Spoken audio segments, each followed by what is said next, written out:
Welcome back to another episode of Thanks Doc, but what the is that?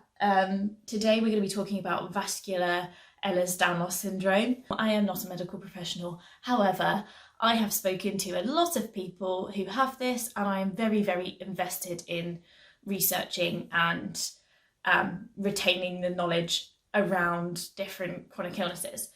A little bit later, we're going to hear from Bradley, who is on Instagram at vEDS Zebra, I believe. I'll tag it somewhere down here. So he has vEDS, and we'll call it vEDS because it's easier to say than vascular Ehlers Danlos syndrome. Again, another reason that we end up with this. What the fuck is that? Because it's not an easy thing to say, and it's not something you hear every day. So vascular Ehlers Danlos syndrome, there is a lot of complicated symptoms. So I'm just going to go through these and then we'll hear from Bradley. So the symptoms of vascular Ehlers Danlos syndrome vary from person to person. However, they are all caused by a collagen defect in the body that causes tissue fragility throughout the body. So they present in thin skin, easy bruising, organ rupture, vessel fragility, dissections, which are tears in the artery, and sometimes people share distinctive facial features that are similar throughout people with vEDS.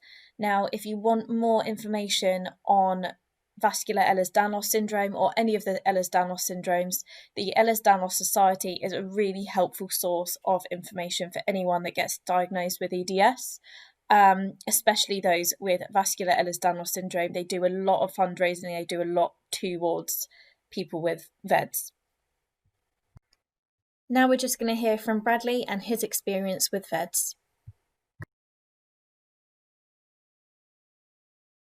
So the symptoms I personally experienced with vEDS are I've had multiple aortic and arterial dissections throughout my body, fatigue, loss of concentration, brain fog.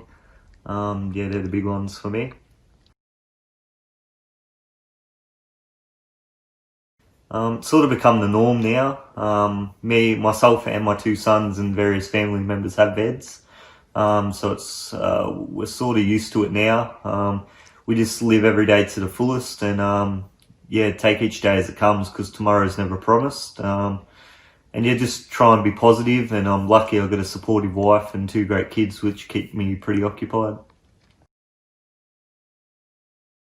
So I was diagnosed with vEDS in January of 2019. Obviously I was born with vEDS.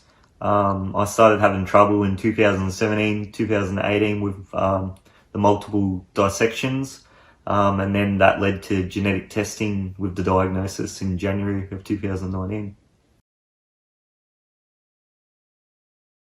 I describe vEDS as it's a rare connective tissue syndrome. So it's a mutation of the COL3A1 gene, which produces faulty type 3 collagen.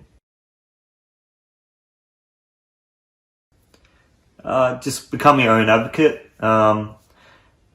Push for your own advocacy. Learn about vEDS. Become as well aware of it as you could.